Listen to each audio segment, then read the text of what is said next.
इसी सारी सूरत हाल पे हम बात करेंगे। हमारे साथ हमारे एंकर पर्सन इमरान सनाउल्लाह मौजूद हैं, जिन्होंने जनूबी पंजाब के मुख्तलिफ इलाकों का दौरा तो किया है, लेकिन साथ साथ इस वक्त वो दरियाए सिंध के कहीं पास मौजूद हैं, उनसे भी हम बात करेंगे। इसके साथ साथ वकार अहमद मलिक, जो कि तौंसा और राजनपुर में दीगर कल हमने डॉक्यूमेंट्री भी देखी, उस पर भी बड़ी डिटेल उनसे हम डिस्कशन करेंगे। लेकिन सबसे पहले इमरान सनाउल्लाह की जानिब जाएंगे। Imran, thank you very much. Imran, obviously आप देख रहे होंगे जनूबी पंजाब को भी आपने मुख्तलिफ इलाकों का दौरा किया, इस वक्त आप कहाँ पे क्या मौजूद हैं और आपने अपनी आंखों से क्या मनाजिर देखे हैं, चाहे वो मसाइल हो या रिलीफ हो या रेस्क्यू ऑपरेशन हो, ज़रा हमारे देखने वालों के साथ शेयर कीजिएगा। जी बहुत शुक्रिया आपका अर्मला और इमरान। जैसे कि आपने भी हमारे नाज़रीन तक ये सूरत हाल पहुँचाई, मैं आपको, क्योंकि हमने यहाँ पर मुख्तलिफ इलाकों का दौरा भी किया है, सिर्फ इतना आप लोगों को समझाने के लिए मैं ये बता सकता हूँ कि जितने मसाइल आप सोच सकते हैं ना, उससे भी ज़्यादा मसाइल हमने यहाँ पर देखे हैं। इस वक्त हम दरियाए सिंध के साथ जो गुजर रहा है गाजी घाट, उस मकाम पर मौजूद हैं। और दरियाए सिंध के हवाले से थोड़ा सा अगर आपको मैं बता दूं, ये जो तौंसा है, डीजी खान है, इसके साथ साथ राजनपुर है, इनके एक जानिब तो कोहे सुलेमान की पहाड़ियां हैं, वहां से रोत कोहियों का जो सैलाब आया था ना, अभी तक की जो तबाही है वो उसकी वजह से आई है और वो बहुत खतरनाक है, बहुत ज्यादा मुश्किलात लोगों की बढ़ चुकी हैं। लेकिन दूसरी जानिब दरियाए सिंध में भी इस वक्त तुग़यानी जो है वो पैदा हो चुकी है। मुख्तलिफ मकामात पर दरियाए सिंध जो है वो बिफर चुका है, यानी कि इन तमाम आबादियों के एक जानिब तो खतरा कोहे सुलेमान की पहाड़ियों से रोत कोहियों का था, जो कि अभी तक हमने देखा कि 25 जुलाई को जो बारिशें शुरू हुई थी, 34 रोज बाद ये सिलसिला तो थमा है, लेकिन जो हालात खराब हुए हैं उसका सिलसिला जो है मजीद बढ़ गया है। अभी इस वक्त जो दरियाए सिंध में अगर आप देख भी सकते हो, इस वक्त तकरीबन 7 लाख क्यूसिक के सैलाबी रैला इस वक्त यहाँ से गुजर रहा है और इम्कान यही है कि आने वाले दिनों में ये बढ़ सकता है। दरिया सिंध जो है वो अब आगे तबाही मचाने के लिए इस वक्त बिल्कुल तैयार बैठा हुआ है। ये एक बहुत बड़ा दरिया है और दरिया काबुल और दरिया सवात की अभी इमरान ने बात की थी, तो मैं अपने नाज़रीन को ये बता दूं कि दरिया काबुल और दरिया सवात भी इसी दरियाए सिंध में मिलते हैं और यही दरिया सिंध जो है वो आगे जाके समुंदर तक जाता है। अब जो जिन इलाकों को नुकसान पहुंच चुका था वो तो बहुत शदीद नुकसान था। अब जो अगला खतरा लाक है वो आगे आने वाले मैदानी इलाकों के लिए है। तो अगर हम लोग ये सोच रहे हैं कि शायद सैलाब होके गुजर चुका है, तो ऐसा बिल्कुल नहीं है, आगे और भी मजीद खतरात हैं। मैंने यहाँ पर बहुत ज्यादा इलाकों में देखें, मुश्किल है थोड़ी सी, खड़े होने में भी यहाँ पर प्रॉब्लम मुझे दरपेश हो रही है, लेकिन हमारा मकसद यही है एक्सप्रेस न्यूज की स्क्रीन पर हम इन तमाम लोगों के मामलात दुनिया के सामने रखें। और ना सिर्फ ये गवर्नमेंट का काम है, ना सिर्फ ये एनजीओज का काम है, ना सिर्फ ये इंडिविजुअल्स का काम है, मैं समझता हूँ ये काम आपका और हमारा काम भी है। बिल्कुल बिल्कुल इमरान, बहुत अच्छे से आपने आगाह किया। ये भी बता दीजिए इस वक्त आपने रिलीफ के हवाले से, चूंकि अगला सवाल यही हमारा, रेस्क्यू के बाद के रिलीफ की क्या सरगर्मियां और कैसे जारी हैं, आप रिलीफ में कितना रिलीफ महसूस करें देखते हुए कि क्या चीज़ें हौसला अफजा हैं यहाँ पे? चूंकि एक बात तो हमें मालूम है कि नुकसान बहुत बड़ा है, वसाइल बहुत कम है उससे निपटने के लिए, आप क्या देख रहे हैं? अच्छा, उसमें देखें, एक तो गवर्नमेंट के इदारे हैं जो कि इस वक्त रिलीफ प्रोवाइड कर रहे हैं, लेकिन साथ ही साथ हम देख रहे हैं कि कुछ एनजीओज भी ऐसी हैं जो कि आगे, कुछ रजाकार हैं जो कि लोगों तक रिलीफ पहुंचा रहे हैं। लेकिन ज्यादातर लोग जो हैं वो यही शिकवा करते नजर आ रहे हैं, हमें इमदाद नहीं मिली, हमें राशन नहीं मिला, हमें खुराक नहीं मिली, हमें मेडिकल की सहूलियात नहीं है। और सबसे इंपॉर्टेंट बात यह है कि कुछ जगहों पर गाड़ियां नहीं पहुंच पा रही, वहां पर बाइक्स पे लोगों को इमदाद दी जा रही है, राशन प्रोवाइड किया जा रहा है। जो खैमा बस्तियां जो हैं यहाँ पर सैलाब मुतासिरीन के लिए बनाई गई हैं, उसमें हैरानकुन बात यह है कि कल भी हमने बहुत सी खैमा बस्तियों का विजिट किया है, लेकिन वहां पर हमें मुतासिरीन नजर नहीं आए। जब हमने उनसे ये पूछा कि यहाँ पर क्यों मुतासिरीन नजर नहीं आ रहे, अर्मला ने जो बात की थी कि यहाँ पर बापर्दा खवातीन है, कोई भी खातून आपको पर्दे के बगैर नजर नहीं आएगी, तो अपना घर बार छोड़ के एक ऐसी जगह पे चले जाना जहाँ पर और मर्द भी मौजूद हो और एक इंसान की प्राइवेसी भी होती है, तो लोग कुछ अपने घरों में मौजूद है। इमरान, एक और फैक्टर यहाँ पे बताइए, एक और फैक्टर यहाँ पे बताइए, जिस कदर बड़ी ये क्लेमिटी है और जो आप इसका हजम देख रहे हैं और बता रहे हैं, क्या उतना आपको लगता है कि पाकिस्तानी हम जैसे जो कि इस वक्त मुतासिर नहीं हैं वो उस हद तक मुतहर्रिक हैं बाकी हमारे मुतासरीन के लिए, यानी कि क्या उतनी इमदाद लोग दे रहे हैं जितना बड़ा ये सानिया है, जितनी बड़ी क्लैमिटी है, या आपको लगता है कि नहीं, लोगों तक सही मैसेज अभी नहीं पहुंच रहा और आप चूंकि ऑन फील्ड हैं, ऑन ग्राउंड हैं, तो आप शायद बेहतर ये मैसेज कन्वे कर पाएं?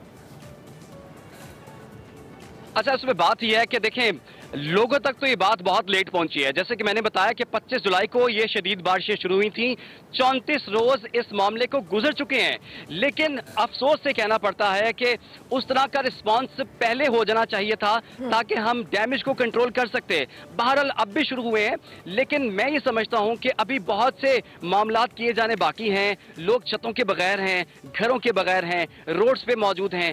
बारिश के खतरे की वजह से वो बंदों पे चढ़ जाते हैं, जैसे बारिश चली जाती है उसके बाद दोबारा से वापस आ जाते हैं। मैं कि लोगों के लिए सबसे एक जो मसला है वो कि हम किस तरह से मदद कर सकते हैं। देखिए, या तो वो गवर्नमेंट के कुछ इदारों को अपने फंड्स दे सकते हैं। प्राइम मिनिस्टर ने भी अपील की है, उनके फंड में पैसे जमा करवा सकते हैं। एक और सवाल मैं आपसे करना चाहूंगी। ऑब्वियसली अब ये जो आपने बताया कि अभी दरियाए सिंध भी भिपरने वाला है, ऑब्वियसली जिस तरह से आपने कहा कि डैमेज कंट्रोल करना इस सिचुएशन में उस हद तक पॉसिबल नहीं है।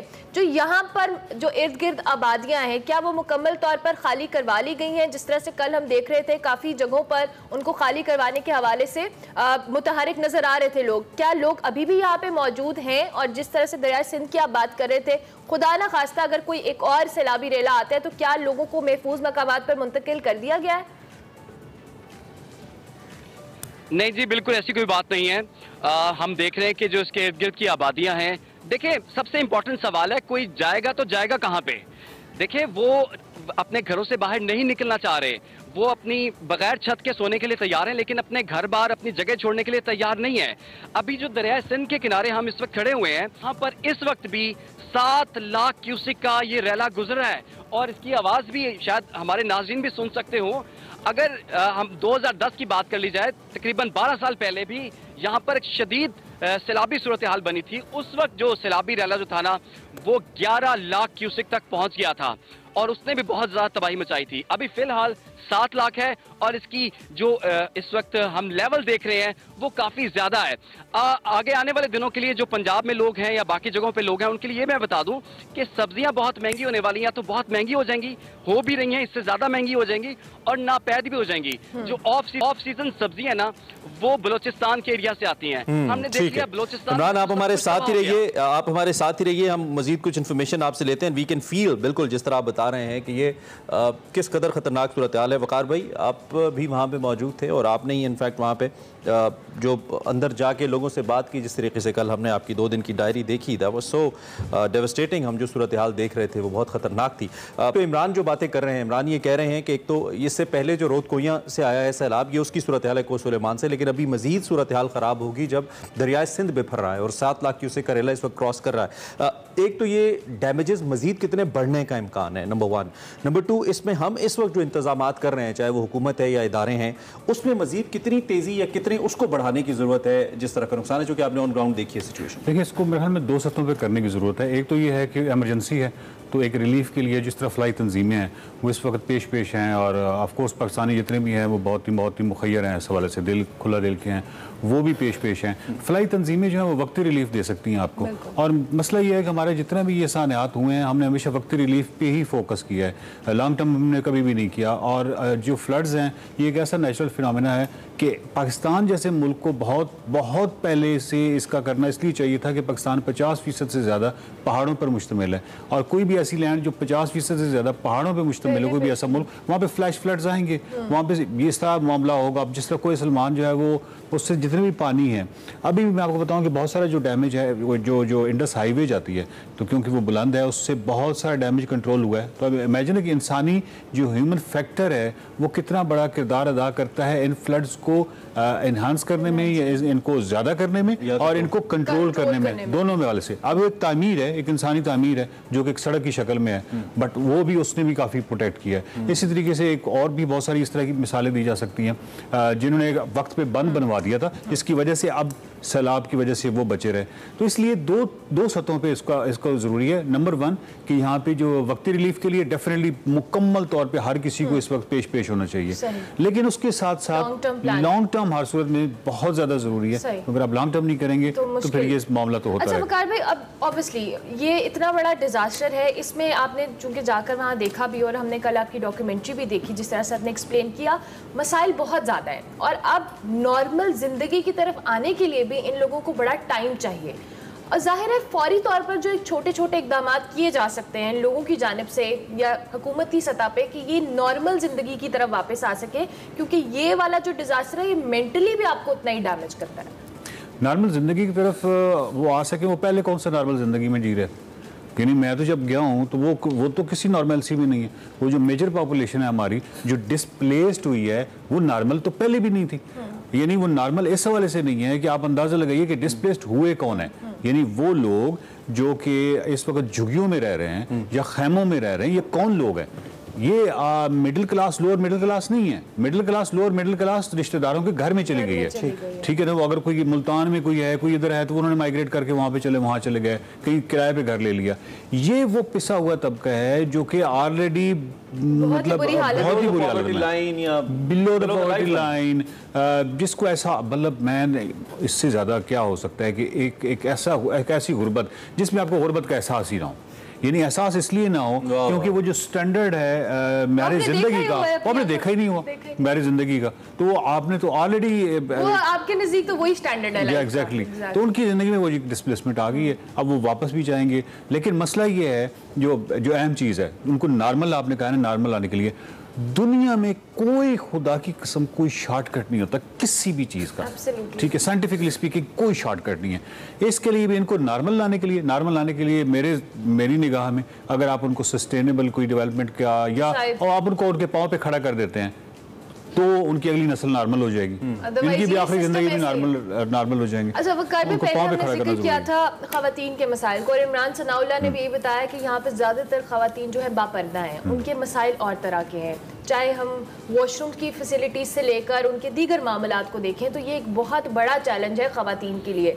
आपने वहाँ पे ऑन ग्राउंड क्या देखा, किस तरह से और इन मसाइल को हल किया जा सकता है? जो मेल रज़ाकार हैं उनके साथ उनकी कंफर्टेबल होना बड़ा मुश्किल है। क्या आपने ख़वातीन देखी फील्ड में कि कुछ ऐसी वॉलंटियर्स ख़वातीन भी हों जो इसमें मसलन महकमा सेहत की ख़वातीन थी, वो उनकी ड्यूटी ये थी कि वो उन्होंने सेहत से मुतल्लिका वो काम करना था, लेकिन वो चावल और पानी और बोतलें उठा के फिर रही थी। तो मैंने उनसे पूछा कि क्या, तो उन्होंने कहा कि कई लोग जो रिलीफ के लिए आते हैं यानी वो सामान लेके आते हैं, लेकिन यहाँ पे क्योंकि ख़वातीन के मसाइल हैं तो उसकी वजह से हम फिर उनकी मदद करती हैं। यानी वो आउट ऑफ द वे, उनकी जॉब नहीं थी, लेकिन इस तरह वो अपना काम कर रही थी। दूसरा ये है कि जो यहाँ तक आपने कहा है कि मसाइल वो तो खैर अनगिनत और बहुत ही अंबार है, लेकिन वो जो मंजर जो अभी तक मेरी आंखों में खुबे हुए हैं वो ये है कि मसलन एक माँ बैठी हुई है, 2 माह का बच्चा है, तो उसको लेके बैठी हुई है और इस तरह लेके बैठी हुई है, ऊपर से ना उसने वो की हुई चुन्नी यूं करके, अब उससे क्या बारिश जो घंटों के हिसाब से बरस रही है उसने क्या उस बच्चे को प्रोटेक्ट करना है। इस तरह के जो मसाइल हैं जो ख़वातीन से मुतल्लिक़ हैं, यानी ख़वातीन को देखें ना, दोहरे मसाइल, बच्चे हैं उनकी परवरिश है, फिर हमारे यहाँ जो पॉपुलेशन कंट्रोल वाले मामला आपको पता ही है, वहाँ पे जिस बंदे से आप पूछें तो 8 से 10 तो बच्चे हैं, ठीक है। उन बच्चों का कीचड़ में वो फिर रहे हैं। आपको कल एक बुजुर्ग थे, आप देखें एक छोटे छोटे नफ्सियाती मसाइल हैं। हमारे एक दोस्त हैं, वो कल उन्होंने एक स्टोरी लिखी है, एक छोटी बच्ची है जो जिसकी गुड़िया रह गई है, मतलब माँ ने वो ना कपड़ों से बिलाम लू के गुड़िया दी थी, उसको गुड़िया वहाँ रह गई। तो यहाँ पे वो रो रही थी, तो ये रिलीफ वाले होते हैं ना, फ्लाई वाले, तो उन्होंने पूछा कि क्यों ये बच्ची क्यों रो रही है, उन्होंने कहा इसकी गुड़िया रह गई है। वो दूसरे दिन वो बंदा आया, उसने उसको गुड़िया आके दी। अच्छा, वो कहते हैं वो 2 दिन फिर स्टिल रोती रही। तो वो हमारे दोस्त बुखारी साहब कहते हैं कि वो जब उसका कि अब तो गुड़िया है तो ये अब क्यों रो रही हो, कहती है नहीं वो वाली जो गुड़िया थी वो मुझसे बातें करती थी, ये वाली अभी बातें नहीं करती। तो इस तरह के बहुत सारे तो बहुत पेचीदा से बहुत सारी दास्तानें हैं, और जो दास्तानें हम तक पहुंचती हैं हम आप तक पहुंचा रहे हैं, कुछ भी नहीं है डियर व्यूअर्स। ये बहुत बड़ी इनका जो हजम है वो बहुत बड़ा है इस वक्त। क्योंकि इमरान हमारे साथ, इमरान ऑन फील्ड है, गर्मी बहुत ज़्यादा, वी कैन सी दैट, धूप भी बहुत तेज़ है, और यकीनी तौर पर वहाँ पर खड़ा होना अगर इतना मुश्किल है तो वी कैन इमेजिन कि जो लोग वहाँ पर रह रहे हैं उनके लिए कितना मसला होगा। इन दी एंड हमें एक दफ़ा फिर आप सिचुएशन को अगर कंक्लूड करना चाहें जो हमारे एक्सप्रेसो के देखने वाले हैं, विद दैट आप रिलीफ के लिए भी कुछ ऐड ऑन करना चाहें उन लोगों के लिए जो कि सरगर्मियां कर रहे हैं या करना चाहते हैं, इमरान। अच्छा देखिए जी, अब जो कुछ तो होना था वो तो हो रहा है, और आगे भी हमें देख रहे हैं कि खतरात नजर आ रहे हैं, लेकिन असल मसला जो है ना वो 3 चीज़ों का ही है। ये रेस्क्यू है, रिलीफ है या फिर रिहेबिलिटेशन है। इस काम को आपने मुझे, जो लोग देख रहे हैं उन्होंने बढ़ाना है। मैं सिर्फ एक छोटा सा वाकया कल का शेयर कर दूं। यकीन करें दिल इंसान का फट जाता है जब मैंने एक छोटे बच्चे से पूछा कि आप कौन सी क्लास में पढ़ते हो, उसने कहा मैं 6th क्लास में पढ़ता हूँ। तो मैंने उससे जब ये पूछा, शाम का वक्त था जनाब, 6-7 बज गए थे, तो मैंने उससे पूछा खाना खाया है, तो उसने कहा नहीं। मैंने कहा क्यों नहीं खाया आपने? तो उसके पास सर कोई जवाब नहीं था। मैं समझता हूं कि जो आप, मैं, सब लोग जो देख रहे हैं वो इस सवाल का जवाब तलाश करने की कोशिश करें कि उस बच्चे ने खाना क्यों नहीं खाया, उसे क्यों नहीं मिला। आपके हमारे बच्चे जो हैं, क्या कभी वो एक टाइम का खाना खाए बगैर सोते हैं? एक चीज नहीं पसंद आती, दूसरी चीज उनके सामने रखती जाती है। कम से कम इनको पेट भरने के लिए खाना दें, तन पे डालने के लिए कपड़ा दें, सर ढांपने के लिए इनको छत दें। जो जिसके पास हो सकता है वो करे। मेरा ख्याल है यही हम लोगों का और आपका फर्ज भी बनता है। और देखें, ये कोई ऐसी बात नहीं है कि हमेशा इन्हीं पे प्रॉब्लम किसी पे भी आ सकती है। तो हमारे भाई हैं, हम उनके लिए बाहर निकले और आप लोगों को कोशिश ये करनी चाहिए कि उनके लिए जितनी मदद हो सके, क्योंकि यहाँ बहुत ज्यादा मदद की जरूरत है। मैं एक बार फिर से आपको बता दूं कि जो मदद यहाँ पहुंची है वो मेरे हिसाब से नाकाफी है।